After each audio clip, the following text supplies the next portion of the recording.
High everyone ਸਤਿ ਸ਼੍ਰੀ ਅਕਾਲ ਜੀ ਸਾਰਿਆਂ ਨੂੰ। ਸਵਾਗਤ ਹੈ ਜੀ ਤੁਹਾਡਾ ਸਾਰਿਆਂ ਦਾ ਪੰਜਾਬ ਐਗਜ਼ਾਮਸ YouTube ਚੈਨਲ 'ਤੇ। ਸੋ ਜਿਵੇਂ ਕਿ ਮੈਂ ਤੁਹਾਨੂੰ ਪਿਛਲੀ ਵੀਡੀਓ ਦੇ ਵਿੱਚ ਦੱਸਿਆ ਹੀ ਸੀ ਕਿ ਪੰਜਾਬ ਦੇ ਵਿੱਚ ਅਸਿਸਟੈਂਟ ਪ੍ਰੋਫੈਸਰਸ ਦੀਆਂ ਵੈਕੈਂਸੀਜ਼ ਆਈਆਂ ਨੇ ਤੇ ਲਗਭਗ 1000 ਤੋਂ ਉੱਤੇ ਵੈਕੈਂਸੀਜ਼ ਨੇ ਤੇ ਇਹਦੇ ਨਾਲ ਲਾਇਬ੍ਰੇਰੀਅਨ ਦੀਆਂ ਵੀ ਵੈਕੈਂਸੀਜ਼ ਆਈਆਂ ਨੇ 60 ਤੋਂ ਉੱਤੇ 67 ਨੇ ਸ਼ਾਇਦ।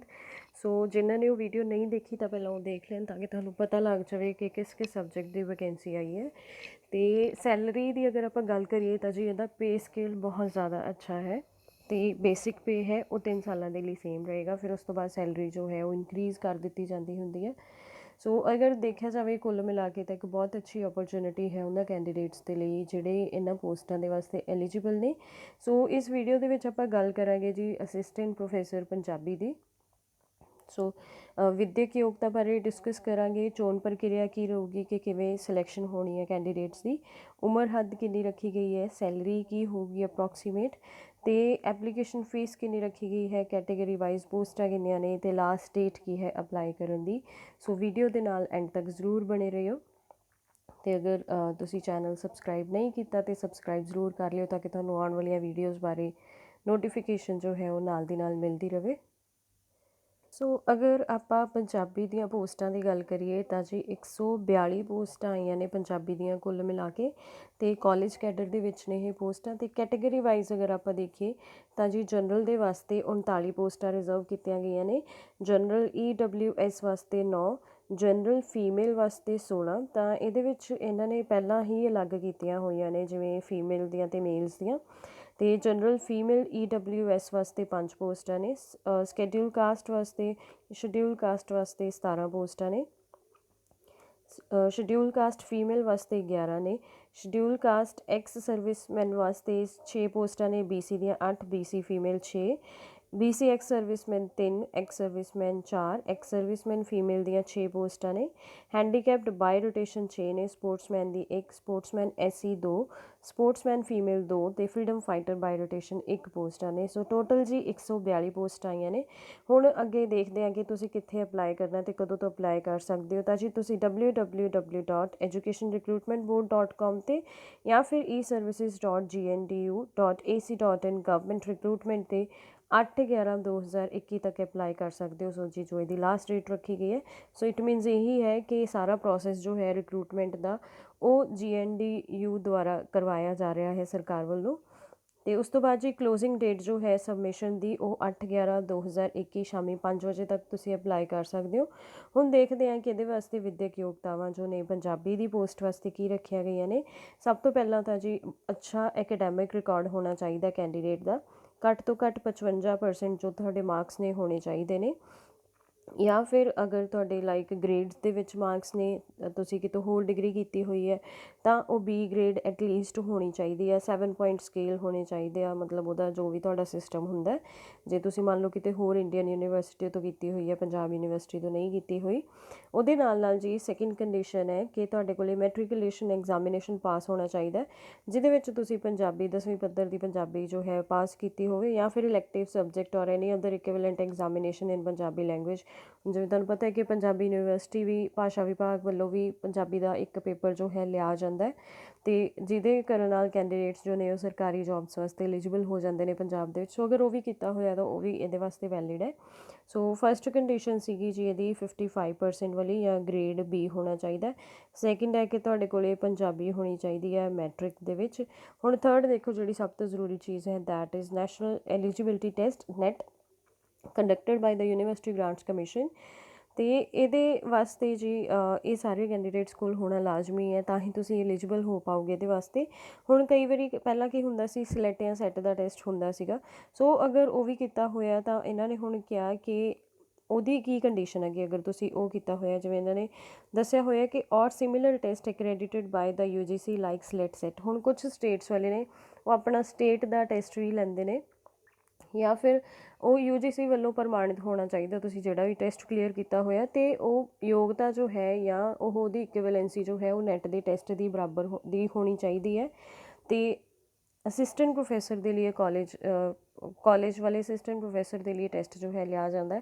ਸੋ ਉਹ ਵੀ ਤੁਹਾਡਾ ਵੈਲਿਡ ਹੋਊਗਾ, ਜਾਂ ਤੁਹਾਡੇ ਕੋਲ ਨੈਟ ਕੀਤਾ ਹੋਣਾ ਜ਼ਰੂਰੀ ਹੈ ਕਲੀਅਰ, ਜਾਂ ਫਿਰ SLET ਜਾਂ SET ਕੀਤਾ ਹੋਣਾ ਜ਼ਰੂਰੀ ਹੈ। ਅਤੇ ਉਸ ਤੋਂ ਬਾਅਦ ਜੀ ਉਹ ਵਾਲੇ ਕੈਂਡੀਡੇਟਸ ਜਿਨ੍ਹਾਂ ਕੋਲੇ PhD ਡਿਗਰੀ ਹੈ, PhD ਦੀ ਡਿਗਰੀ ਮਿਲ ਚੁੱਕੀ ਹੈ ਉਹਨਾਂ ਨੂੰ, ਤਾਂ ਉਹ ਵੀ ਇਹਦੇ ਵਾਸਤੇ ਐਲੀਜੀਬਲ ਨੇ। ਜਿਵੇਂ ਇਹਨਾਂ ਨੂੰ ਹੁੰਦਾ ਕਿ ਅਗਰ ਤੁਸੀਂ PhD ਕੀਤੀ ਹੋਵੇ ਤਾਂ ਤੁਹਾਨੂੰ ਨੈਟ ਕਰਨ ਦੀ ਜ਼ਰੂਰਤ ਨਹੀਂ ਪੈਂਦੀ ਕਲੀਅਰ, ਕਿਉਂਕਿ PhD ਦੀ ਇਕੁਇਵਲੈਂਸੀ ਹੈ ਜਿਹੜੀ ਉਹ ਨੈਟ ਦੇ ਬਰਾਬਰ ਦੀ ਹੋ ਜਾਂਦੀ ਹੈ। ਸੋ ਅਗਰ ਤੁਸੀਂ PhD ਕੀਤੀ ਹੋਈ ਹੈ ਦੈਨ ਤੁਹਾਨੂੰ ਨੈਟ ਤੋਂ ਐਗਜ਼ੈਂਪਸ਼ਨ ਮਿਲ ਜਾਂਦੀ ਹੈ, ਤਾਂ ਉਹਨਾਂ ਪ੍ਰੋਗਰਾਮਸ ਵਾਸਤੇ ਜਾਂ ਇਹਨਾਂ ਪੋਸਟਾਂ ਵਾਸਤੇ ਤੁਹਾਨੂੰ ਫਿਰ ਨੈਟ ਕਲੀਅਰ ਕਰਨ ਦੀ ਜ਼ਰੂਰਤ ਨਹੀਂ ਪੈਂਦੀ ਗੀ। ਠੀਕ ਹੈ ਜੀ। ਅਤੇ ਨੈੱਟ ਦੀ ਇੱਕ ਜੋ ਹੈ ਐਗਜ਼ੈਂਪਸ਼ਨ ਉੱਥੋਂ ਹੀ ਮਿਲਦੀ। ਹੁਣ ਜਿਵੇਂ ਕੁਛ ਸਬਜੈਕਟਸ ਹੁੰਦੇ ਆ ਉਹਨਾਂ ਦਾ ਨੈੱਟ ਹੁੰਦਾ ਹੀ ਨਹੀਂ, ਉਹਨਾਂ ਦਾ ਨੈੱਟ ਦਾ ਟੈਸਟ ਹੀ ਨਹੀਂ ਲਿਆ ਜਾਂਦਾ। ਸੋ ਜਿੱਥੇ ਨਹੀਂ ਹੁੰਦਾ ਉੱਥੇ ਨਹੀਂ ਜ਼ਰੂਰਤ ਹੋਊਗੀ, ਅਦਰਵਾਈਜ਼ ਸਾਰੀਆਂ ਪੋਸਟਾਂ ਵਾਸਤੇ ਨੈੱਟ ਦਾ ਟੈਸਟ ਜੋ ਹੈ ਜ਼ਰੂਰੀ ਹੈ।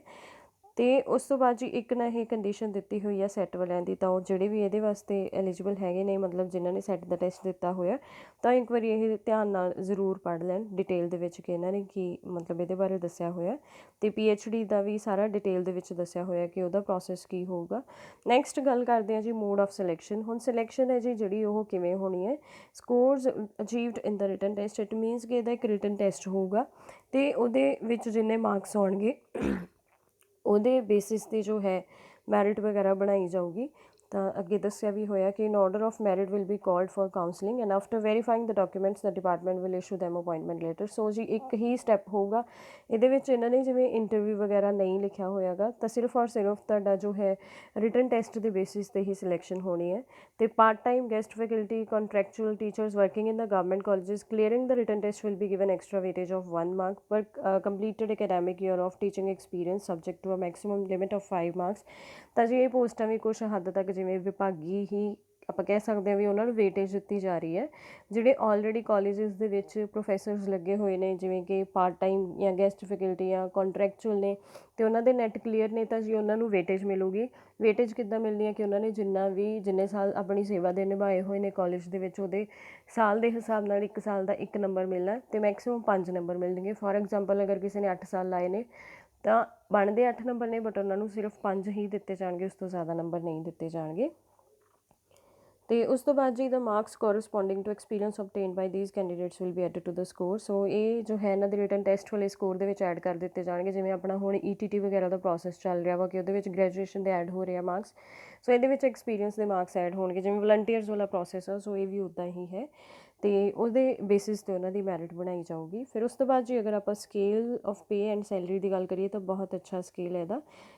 ਪਰ ਮੰਥ ਅਗਰ ਆਪਾਂ ਦੇਖੀਏ ਤਾਂ ਜੀ 56,100 ਬੇਸਿਕ ਪੇ ਮਿਲਣੀ ਹੈ, ਅਤੇ 3 ਸਾਲ ਦਾ ਜੋ ਪ੍ਰੋਬੇਸ਼ਨ ਦਾ ਪੀਰੀਅਡ ਹੋਊਗਾ, ਟ੍ਰੇਨਿੰਗ ਪੀਰੀਅਡ ਹੋਊਗਾ, ਉਸ ਤੋਂ ਬਾਅਦ ਜੋ ਤੁਹਾਨੂੰ ਰੈਗੂਲਰ ਆਪਣੀ ਪੇ ਜੋ ਹੈ, ਸੈਲਰੀ ਜੋ ਹੈ ਉਹ ਮਿਲਣ ਲੱਗ ਜੂਗੀ।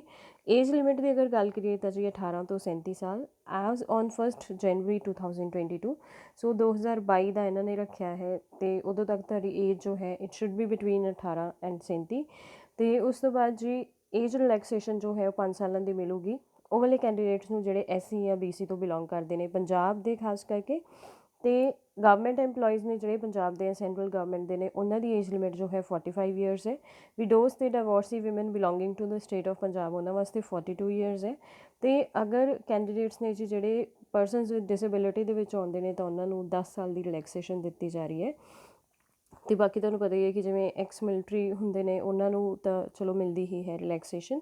ਹੁਣ ਉਸ ਤੋਂ ਬਾਅਦ ਜੀ ਦੇਖੋ ਜਿਹੜੇ ਪਾਰਟ ਟਾਈਮ ਗੈਸਟ ਫੈਕਲਟੀ ਜਾਂ ਕੰਟਰੈਕਚੁਅਲ ਟੀਚਰਸ ਨੇ working in the government colleges who are eligible as per the present qualifications will be eligible irrespective of there age. ਕਹਿੰਦੇ ਕਿ ਉਹਨਾਂ ਦੀ ਏਜ ਜਿੰਨੀ ਮਰਜ਼ੀ ਹੋਵੇ ਉਹ ਇਹਦੇ ਵਾਸਤੇ ਐਲੀਜੀਬਲ ਹੀ ਹੋਣਗੇ ਜਿਹੜੇ ਆਲਰੇਡੀ ਕਾਲਜਿਸ ਦੇ ਵਿੱਚ ਕੰਮ ਕਰ ਰਹੇ ਨੇ। ਗਵਰਨਮੈਂਟ ਕਾਲਜਿਸ ਇਹਨਾਂ ਨੇ ਕਿਹਾ ਹੋਇਆ ਹੈ। ਸੋ ਗਵਰਨਮੈਂਟ ਕਾਲਜਿਸ ਦੇ ਵਿੱਚ ਅਗਰ ਤੁਸੀਂ ਆਲਰੇਡੀ ਜਿਵੇਂ ਐਡਹੌਕ ਵਗੈਰਾ 'ਤੇ ਜਾਂ ਪਾਰਟ ਟਾਈਮ ਗੈਸਟ ਟਾਈਮ ਜਿਵੇਂ ਵੀ ਫੈਕਲਟੀ ਕਾਂਟਰੈਕਟ 'ਤੇ ਕੰਮ ਕਰ ਰਹੇ ਹੋ, ਤਾਂ ਤੁਹਾਡੀ ਏਜ ਭਾਵੇਂ ਇਸ ਤੋਂ ਉੱਪਰ ਤੁਹਾਡੀ ਲਿਮਿਟ ਹੋ ਵੀ ਗਈ ਹੋਵੇ ਤਾਂ ਵੀ ਤੁਸੀਂ ਇਹਦੇ ਵਾਸਤੇ ਐਲੀਜੀਬਲ ਹੋ। ਪ੍ਰੋਸੈਸਿੰਗ ਫੀ ਦੀ ਅਗਰ ਗੱਲ ਕਰੀਏ ਤਾਂ ਜੀ SC ST BC ਜੋ ਨੇ ਉਹਨਾਂ ਵਾਸਤੇ 750 ਹੈ, ਅਤੇ ex serviceman of Punjab state only 500, economically weaker sections persons with disability lineal of descendants of ex serviceman ਵਾਸਤੇ 500। ਬਾਕੀ ਸਾਰੀਆਂ categories general sports persons of Punjab and wards of freedom fighters Punjab ਵਾਸਤੇ 1500। ਸੋ ਪਹਿਲੀ ਗੱਲ ਤਾਂ ਜਿੱਥੋਂ ਤੱਕ ਮੈਨੂੰ ਲੱਗਦਾ ਵੀ ਆਹ ਕ੍ਰਾਈਟੀਰੀਆ ਜੋ ਹੈ ਮਤਲਬ ਇਹ ਖ਼ਤਮ ਕਰਨਾ ਚਾਹੀਦਾ ਹੈ। ਐਟਲੀਸਟ ਐਪਲੀਕੇਸ਼ਨ ਦੀ ਫੀਸ ਜੋ ਹੈ ਉਹ ਸੇਮ ਰੱਖਣੀ ਚਾਹੀਦੀ ਹੈ, ਕਿਉਂਕਿ ਮੈਨੂੰ ਨਹੀਂ ਲੱਗਦਾ ਵੀ ਇੱਥੇ ਕੋਈ ਡਿਸਕ੍ਰਿਮੀਨੇਸ਼ਨ ਕਰਨ ਦੀ ਜ਼ਰੂਰਤ ਹੁੰਦੀ ਹੈ। ਜਿਹੜਾ ਨੀਡੀ ਪਰਸਨ ਹੋਊਗਾ ਉਹੀ ਅਪਲਾਈ ਕਰੂਗਾ। ਸੋ ਫੀਸ ਜੋ ਹੈ ਐਟਲੀਸਟ ਸੇਮ ਰੱਖਣੀ ਚਾਹੀਦੀ ਹੈ। ਹੁਣ ਜਿਵੇਂ ਆਪਾਂ ਸੈਂਟਰਲ ਗਵਰਨਮੈਂਟ ਦੇ ਐਗਜ਼ਾਮਸ ਦੇਖਦੇ ਹਾਂ, ਉੱਥੇ ਵਿਮਨ ਨੂੰ ਵੀ ਐਗਜ਼ੈਂਪਸ਼ਨ ਜੋ ਹੈ ਫੀਸ ਤੋਂ ਮਿਲਦੀ ਹੈ। ਬਹੁਤ ਸਾਰੇ ਐਗਜ਼ਾਮਸ ਦੇ ਵਿੱਚ ਉਹਨਾਂ ਤੋਂ ਫੀਸ ਨਹੀਂ ਲਈ ਜਾਂਦੀ, ਬਟ ਪੰਜਾਬ ਗਵਰਨਮੈਂਟ ਪਤਾ ਨਹੀਂ ਕਦੋਂ ਇੱਦਾਂ ਦੇ ਸਟੈਪਸ ਲਊਗੀ। ਅਤੇ ਉਸ ਤੋਂ ਬਾਅਦ ਜੀ ਜਦੋਂ ਵੀ ਤੁਸੀਂ ਫੀਸ ਇਹਦੀ ਡਿਪੋਜ਼ਿਟ ਕਰਦੇ ਹੋ, ਉਹਦੀ ਸਲਿੱਪ ਜ਼ਰੂਰ ਸੰਭਾਲ ਕੇ ਰੱਖਿਓ, ਕਿਉਂਕਿ ਤੁਹਾਡੀ ਕਾਉਂਸਲਿੰਗ ਦੇ ਵੇਲੇ ਉਹ ਮੰਗੀ ਜਾਊਗੀ। ਅਤੇ ਫੀਸ ਜੋ ਹੈ ਉਹ ਕਿਸੇ ਵੀ ਹਾਲਤ ਵਿੱਚ ਰਿਫੰਡ ਨਹੀਂ ਹੋਊਗੀ। ਅਤੇ ਆਪਣੀ ਫੀਸ ਜੋ ਹੈ ਜੀ ਉਹ ਧਿਆਨ ਨਾਲ ਭਰਿਓ, ਕਿਉਂਕਿ ਕੋਈ ਵੀ ਰਿਫੰਡ ਇਹਦਾ ਨਹੀਂ ਹੋਣਾ।